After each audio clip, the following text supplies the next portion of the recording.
Hello, welcome to Karen's Cut. To put it bluntly, another way of thinking. Why I am the way I am.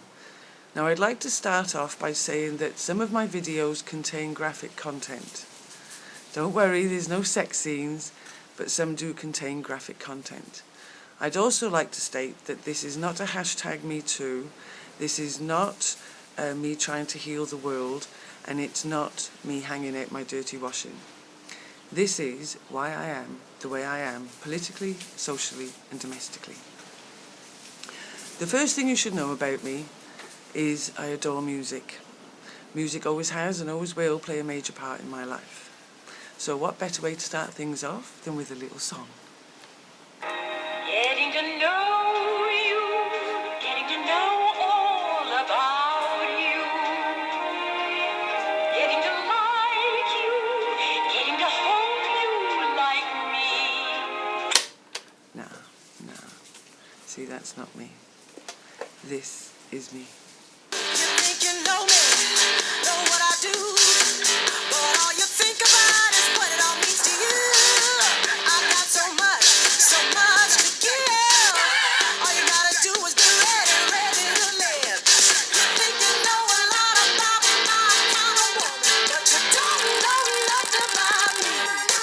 You don't know me. You don't know me. You don't know anything about me. You don't know me. You don't know me. You don't know anything about me. Okay, moving on. Politics. How does politics affect a 7-year-old? Well, I'm 52 now, and when I was a kid we didn't have birthday parties, it wasn't the norm. But my sister and I had come into the possession of the party dress. My sister, Eleanor, believes it was a hand-me-down bridesmaid's dress from the family. I remember it well. It was pink, with a little lace collar, little puff sleeves with lace trim, little sash waist and a flary skirt with a lace trim on that. Lovely. Now our mum said that we could have a birthday party when it fitted. Now our Eleanor is 2.5 years older than me, so it fitted her first, and she's an August child, and I can see the photo of her now in the front garden in the party dress with a little kink in her hair, little darling. And I had to wait. And then it fitted. Party time. Me nana was making me favourite chocolate sponge, the jelly and blancmange, and the baked stones. That's Welsh cakes to you foreigners. And our man was making the boiled egg sandwiches, mashed with butter, because we didn't have mayo back then, did we? When our mum sat me down on the bottom step of the stairs and told me that I wasn't having a birthday party, because the other children couldn't come. I was upset. I thought it was my fault. I thought I'd done something wrong, but Mum assured me that I hadn't. She said the other children couldn't come because their parents couldn't afford to buy presents, as their fathers were working 3 days a week. I didn't want presents. I wanted their presents so I could wear my dress. I didn't have my party. Now, my question to you. The 7-year-old feels for the 7-year-old in me. But the adult that you are in this world, would you send your child to a birthday party without a present? Okay, it was at this time that we got our first record player and first 2 LPs. I remember our mum and dad, me and our Eleanor, Sunday best, walking up over the fields to the Asda's, where we bought the record player for £34 and the first 2 LPs. One of which is a duo that not only performed more times in Las Vegas than Sammy Davis Jr., Elvis and Frank Sinatra put together, but performed with the likes of Sir Tom Jones and the Beatles. Yes, ladies and gentlemen, put your hands together for the one and only Pinky and Perky.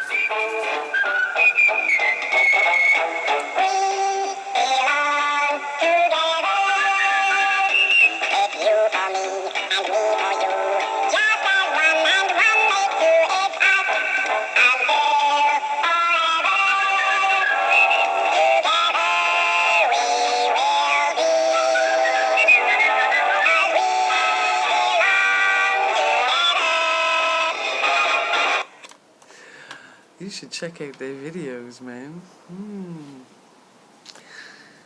The other LP that our Eleanor has to this day is this. 5, 4, 3, 2, 1.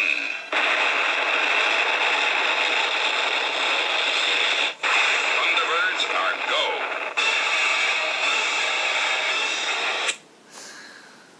Okay, moving on. Socially. Now, socially meant school. I just started primary school at 7, and my sister was in the last year waiting to go to comprehensive. Now, I'd started getting tests and homework, etc., and I was averaging 8s to 10s and my sister 6 to 8s. Now, our mum used to say to me, "Oh, well done, Karen, well done." But she used to heap the praise on my sister. Now, don't get me wrong, not for 1 minute was I jealous, not 1 minute. Because over the previous years, I had sat on the back living room floor amusing myself while my mother sat with my sister at the dining table, as my sister threw tantrums, as my mother tried to teach her reading, writing and arithmetic. It was many years later that I questioned my mother about it. I explained I wasn't jealous, I was just curious. My mother told me that when she took our Eleanor to school at 5, she'd been there a week, when the teacher told our mum that our Eleanor would be lucky if she could read and write her own name at 16 years old when she left school, because she was stupid. Now, as I've already stated, my sister was an August child, so she was a little bit slower, but our mum knew that she wasn't stupid, hence the night after night at the dining table. My mother also told me that she had to go back up the school and tell the same teacher to stop hitting my sister's left hand. This was the late 60s, early 70s. Corporal punishment was by far not ruled out. It was still on the go. But this was different. This was left-handedness. This was where they believed if you were left-handed, you were stupid. And they beat it out of people. Now, my sister was lucky. She had her mum. But what about all them other people, maybe 50, 55 and over, who were brought up thinking they were left-handed and stupid? It was at this time I was trying to think of some kind of music that stood out, and I couldn't think of anything in particular. But after the memories of our Eleanor, one thing I do remember, always will remember, is my sister sat in front of the telly with one of these, an original iPod, yes, an original iPod, telling us all to be quiet while she taped this.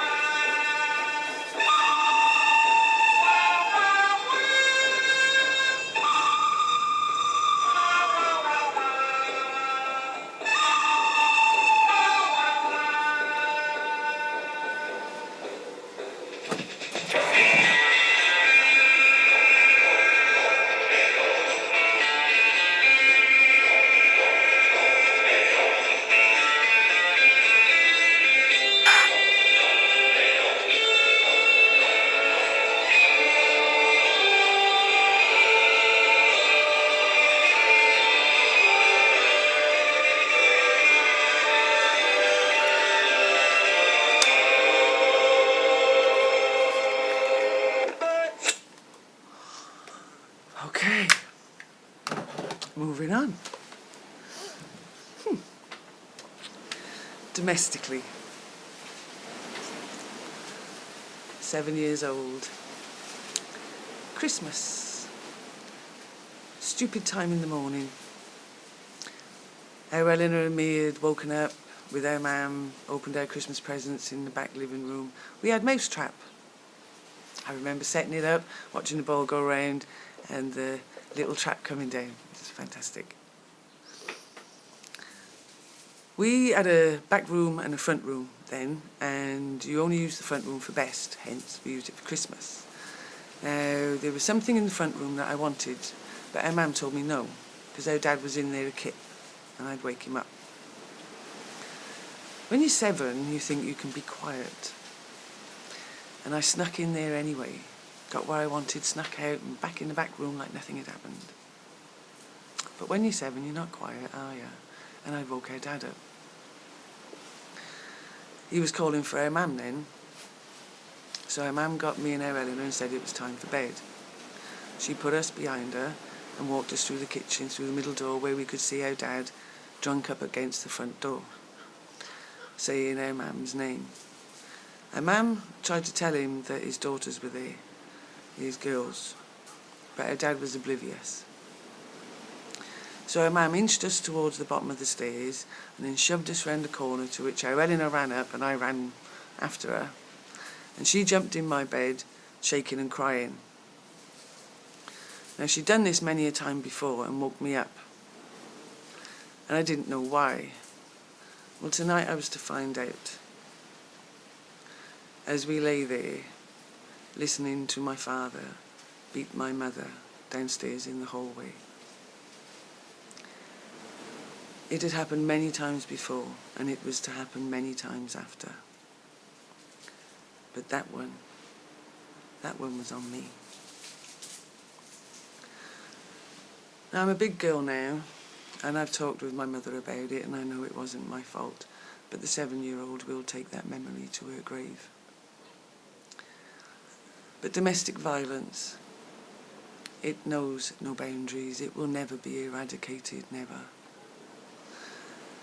It doesn't matter your race, your religion, the culture, the wealth, the status, the gender.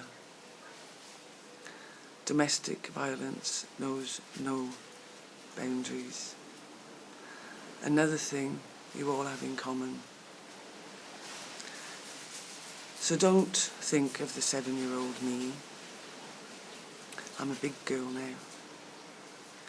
Think of that 7-year-old in your community that woke their father up last night. Now, as you get to know me, you'll know that I like to have a laugh. And you see, when you're 7, you do think that all families are the same. You do think that everybody basically has domestic violence. Like, when I was 7, I thought all families could do this.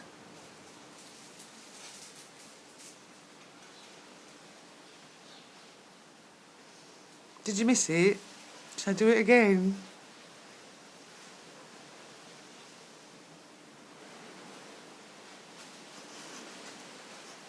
But no, oh no, we are the chosen few.